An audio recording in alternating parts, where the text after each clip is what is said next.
ചങ്ങായിമാരെ, നമ്മളെ മഹാത്മാഗാന്ധിനെ രാഷ്ട്രപിതാവായിട്ട് അംഗീകരിക്കാത്ത ഒരു ടീമാണെന്ന് സംഘികൾ നമുക്കറിയാം. അവർക്ക് വേണ്ടത് ഗോഡ്സേനെ എങ്ങനെയെങ്കിലും ആ രാഷ്ട്രപിതാവിന്റെ സ്ഥാനത്ത് കുത്തിക്കയറ്റണം. അതിനുവേണ്ടി അവർ പണ്ടേ പല പണിയെടുക്കുന്നുണ്ട്. പക്ഷെ അതൊക്കെ ഒളിഞ്ഞിട്ടായിരുന്നു. തെളിഞ്ഞിട്ട് അവർ ഒരു പരിപാടി എടുക്കില്ല. പക്ഷെ ഇപ്പോഴും ഈ അടുത്ത കാലത്തായിട്ട് അവർ ഒളിഞ്ഞും തെളിഞ്ഞും സോഷ്യൽ മീഡിയയിൽ ഇരുന്നിട്ട് ഇങ്ങനെ മഹാത്മാഗാന്ധിനെ കുറ്റം പറയലും ഗോഡ്സേനെ ഒരു മഹാനായി ചിത്രീകരിക്കാനും തുടങ്ങി. അതിപ്പോ ഏറ്റവും കൂടുതൽ നടത്തുന്നത് ജനം ഓൺലൈൻ എന്നുള്ള ചാനലില്ലേ, അതിലാണ് ഏറ്റവും കൂടുതൽ ഈ തീട്ട സംഖ്യകൾ ഈ തീട്ട കഥകൾ പറയുന്നത്.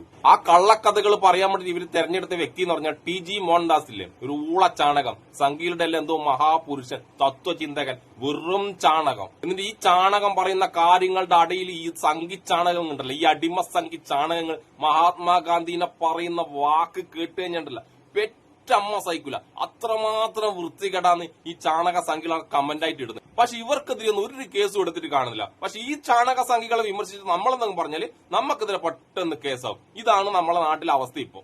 ഇനി ടി ജി മോഹൻദാസ് എന്ന ചാണകം ഗോഡ്സെ ആരായിരുന്നു എന്ന് പറയുന്നത് നിങ്ങൾ കേട്ടുകെട്ട. ഒരു പാവം മനുഷ്യനാണ് ഗോഡ്സെ എന്നാണ് ഈ ചാണകം പറഞ്ഞത്. നമുക്ക് ആദ്യം അത് കേട്ടു നോക്കാം. ഗോഡ്സെ പലരും ധരിക്കുന്ന പോലെ ഒരു ഹിന്ദു പക്ഷപാതിയോ ഹിന്ദു മതഭ്രാന്തനോ ഒന്നും ആയിരുന്നില്ല, ഒരു തീവ്രവാദിയുമായിരുന്നില്ല. നാഥുറാം ഗോഡ്സെ ചെറുപ്പം മുതൽ ട്രഡീഷണൽ വീടുകളിൽ എന്തൊക്കെ പഠിക്കുമോ അതൊക്കെ പഠിച്ചു. ക്ഷേത്രത്തിൽ പോയി, ഉത്സവത്തിന് പോയി, ചെറുപ്പമായി കഴിഞ്ഞപ്പോൾ സ്വാതന്ത്ര്യ സമരത്തിന് ഇറങ്ങി, പലതും ചെയ്തു. കുറച്ചു കാലം RSSൽ പോയി.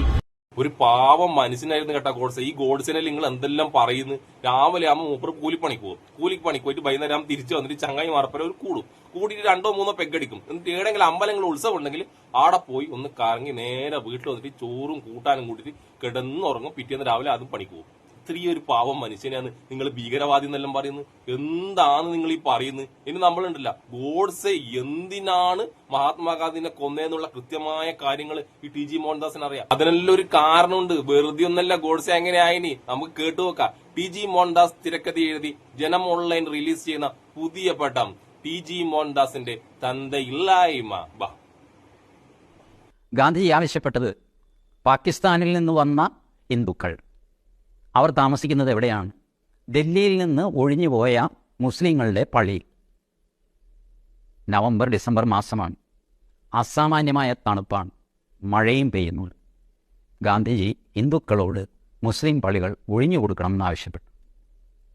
ഒഴിഞ്ഞു കൊടുത്താൽ അവിടെ പ്രാർത്ഥിക്കാനായിട്ട് മുസ്ലിങ്ങൾ ബാക്കിയില്ല, അവർ പാകിസ്ഥാനിലേക്ക് പോയി കഴിഞ്ഞു. എന്നാൽ പോലും നിങ്ങൾ ഒഴിഞ്ഞു കൊടുക്കണം എന്നാവശ്യപ്പെട്ടു. ഗാന്ധിജിയെ ഭയന്ന് ഭരണകൂടം പോലീസിനെ ഇറക്കി ബലം പ്രയോഗിച്ച് ഓരോ കുടുംബങ്ങളെയായിട്ട് സകല പള്ളിയിൽ നിന്നും തെരുവിലേക്ക് വലിച്ചിറക്കി. അതിൽ കുറച്ചുപേർ ബിർള മന്ദിരത്തിന് മുമ്പിൽ പോയി ഗാന്ധിജി ഇവിടെയെങ്കിലും ഞങ്ങൾക്ക് അഭയം തരണം എന്ന് പറഞ്ഞു. അവരുടെ ശബ്ദം ഗാന്ധിജി വരെ എത്തിയില്ല. ഈ ദാരുണ സംഭവം കണ്ടുകൊണ്ട് നിന്ന ആളാണ് ഗോഡ്സെ.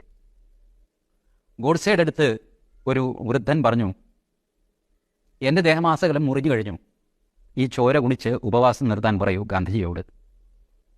ഇനി വേണമെങ്കിൽ എൻ്റെ കുട്ടിയെ തരാം, ആ കുട്ടിയെ കൊന്നും ചോര കുടിക്കട്ടെ, ഇങ്ങനെയൊക്കെ പറഞ്ഞു. ഈ അവസ്ഥ ഒരു സാധാരണ ഹിന്ദുവായ ഗോഡ്സെയ്ക്ക് താങ്ങാൻ പറ്റാവുന്നതിലും അപ്പുറമായിരുന്നു. അതുകൊണ്ട് ഗോഡ്സെ ഗാന്ധിജിനെ ചെറുതായിട്ടൊന്ന് വെടിവെച്ച്, അത്രേ ഉള്ളൂ. വേറൊരു കാര്യം കൂടിയുണ്ട്. ഈ സംഭവങ്ങളെല്ലാം നടക്കുമ്പോൾ ഗോഡ്സെന്റെ തൊട്ടിപ്പുറത്ത് ഈ പറയുന്ന ടി ജി മോഹൻദാസ് ഉണ്ടായിരുന്നു. മൂപ്പർ അന്നേരം വിവരങ്ങൾ ഇങ്ങനെ കുറിച്ച് എഴുതുന്നുണ്ടായിരുന്നു. കാരണം കുറെ കാലം കഴിഞ്ഞിട്ട് ജനം ഓൺലൈനിൽ വന്നിരുന്നിട്ട് ഈ തീട്ട സംഭവങ്ങൾ തീട്ട വായിലൂട്ട പറഞ്ഞിട്ട് ജനങ്ങളെ തെറ്റിദ്ധരിപ്പിക്കണമല്ല, അതിന് വേണ്ടിയിട്ട്. പിന്നെ ആ മുസ്ലിം പള്ളികളിൽ നിന്ന് ഹിന്ദുക്കളെല്ലാം കുടിയൊഴിപ്പിച്ചിട്ട് ഗാന്ധിജി എന്താക്കിയെന്നറിയാം? ആടെ ഒരു വലിയ കൊട്ടാരം പണിത്. ആ കൊട്ടാരത്തിലാണ് ഇപ്പം ഗാന്ധിജിയുടെ പിൻതലമുറക്കാരെല്ലാം താമസിക്കുന്നത്. നല്ല ലേവിശായിട്ട് ഒരുപാട് കൊട്ടാരങ്ങളുണ്ട്. നിങ്ങൾ പോയിട്ട് കാണുന്നില്ലെങ്കിൽ ടി ജി മോഹൻദാസിനെ വിളിച്ചാൽ മതി. ടി ജി മോഹൻദാസ് അത് എവിടാന്നും കൂടി നിങ്ങൾക്ക് പറഞ്ഞു തരും കേട്ടോ. ഇനി ഈ വീഡിയോ എല്ലാം ജനം ഓൺലൈനിൽ ഇട്ടതിന് ശേഷം ഇവരെ തീട്ട സംഖ്യ ചാണക അടിമകൾ വന്നിട്ടുണ്ടല്ല, മഹാത്മാഗാന്ധിജിനെ പറയുന്നത് കേൾക്കണം. പഠിച്ചോനാണെങ്കിലും മനുഷ്യന്മാർ സഹിക്കൂല. അത്രമാത്രം വൃത്തികേട് അവർ പറയുന്നത്. നമുക്ക് അവരാ പറയുന്ന വൃത്തികേട് കുറച്ച് ഞാൻ കേൾപ്പിച്ചു തരാട്ടാ. കുറെ ഒന്നും കേൾക്കാങ്കില്ല. നിങ്ങൾക്ക് അങ്ങനെ കേൾക്കണമെന്നുണ്ടെങ്കിൽ ഈ ജനം ഓൺലൈനിൽ കയറി കണ്ടാൽ മതി. കാണാൻ നിൽക്കണ്ട, കണ്ടുകഴിഞ്ഞാൽ തീട്ടങ്ങൾക്ക് റീച്ച് കൂടും. എന്തായാലും ഞാൻ ഇവിടെ കുറച്ച് കമന്റുകൾ വെക്കാം. ചുളുവിൽ രാഷ്ട്രപിതാവായ ഒരു ചെറ്റയാണ് ഗാന്ധിജി. 100% സത്യമാണ്. സത്യം ലോകം അറിഞ്ഞു തുടങ്ങി. ഗാന്ധിജി 100% ഫ്രോ. ഇന്ത്യ കണ്ട ഏറ്റവും വലിയ ചെറ്റയാണ് ഗാന്ധിജി. മഹാനായ നാഥുറാം വിനായക് ഗോഡ്സെ രാജ്യസ്നേഹി ആയിരുന്നു.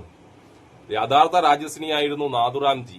കുറച്ചുകൂടി മുമ്പേ ഗാന്ധിജിയെ കൊന്നെങ്കിൽ ഈ കാക്കശല്യം ഒഴിവാക്കാമായിരുന്നു. നോക്കിയാട്ടെ, ഇതെല്ലാം കേൾക്കുമുണ്ടല്ല. അയാൾക്ക് ഇടതും വലതും പെണ്ണുങ്ങൾ മതി, ഭാരതം എന്ത് ഏത് എങ്ങനെ ഇതൊന്നും അയാളുടെ മനസ്സിലില്ലായിരുന്നു. സത്യപ്രസ്ഥാനത്തിന് അഭിനന്ദനങ്ങൾ സഹോദര, തുടരുക. ചാണകങ്ങൾക്കല്ലാതെ വേറെ ആർക്ക് ഇതുപോലെ കമലിടാൻ കഴിയും? ഞാൻ പറഞ്ഞില്ല, ഇവർ ഈ പരിപാടി തുടങ്ങിയിട്ട് കാലം കുറയായി, എല്ലാം ഒളിവിലായിരുന്നു. പക്ഷെ ഇപ്പം മറന്നേക്ക് പുറത്തു വന്ന് ഇങ്ങനെ നമ്മളെ മുന്നിൽ ഇങ്ങനെ കാണിക്കുന്നു ഇവരുടെ തീട്ട സ്വഭാവം. കുറച്ചു കാലം കൂടി കഴിയുമ്പോഴത്തേക്ക് മഹാത്മാഗാന്ധിനെല്ലാം അവിടെ നിന്ന് മാറ്റും, അവിടെ ഗോഡ്സെ വരും. കാരണം ഗോഡ്സെ ഒരു നല്ല മനുഷ്യനായിരുന്നല്ലോ. രാവിലെ കൂലിപ്പണിക്കെല്ലാം പോയി തിരിച്ചു വന്ന് വെള്ളടിച്ച് അമ്പലങ്ങളെല്ലാം പോയി, പിന്നെ ഒരു ദിവസം സ്വാതന്ത്ര്യ സമരത്തിൽ പോയി. ഏത് സ്വാതന്ത്ര്യ സമരത്തിലാണെന്നെങ്കിലും പടച്ചവനും അറിയില്ല, എന്തിനീ ഗോഡ്സേക്ക് വരെ അറിയില്ല. പക്ഷെ ടി ജി മോഹൻദാസിനും ചാണകങ്ങളെല്ലാം കൃത്യമായിട്ട് എഴുതി വെച്ചിട്ടുണ്ട് ഗോഡ്സെ എവിടെ പോയി. പിന്നെ ഷൂ നക്കിയ പാരമ്പര്യമുള്ള ഇവർക്ക് പുതിയ കഥകൾ ഉണ്ടാക്കുന്നതിനും പുതിയ ചരിത്രങ്ങൾ വളച്ചൊടിച്ച് എഴുതുന്നതിനൊന്നും ഒരു പണിയുമില്ലല്ലോ. അതിനുവേണ്ടി ഇതുപോലെ തീട്ട ചാണക ചാനലുകളും ഇതുപോലെ ടി ജി മോഹൻദാസിനെ പോലെ വർഗീയതയും ചാണകവും മാത്രം തുപ്പുന്ന ഒരു വേട്ടാവളിയിൽ ഉണ്ടായാൽ മതിയില്ല. അപ്പൊ എന്നെ ഇഷ്ടപ്പെടുന്ന എല്ലാവർക്കും എന്റെ ഒരു സുലാൻ.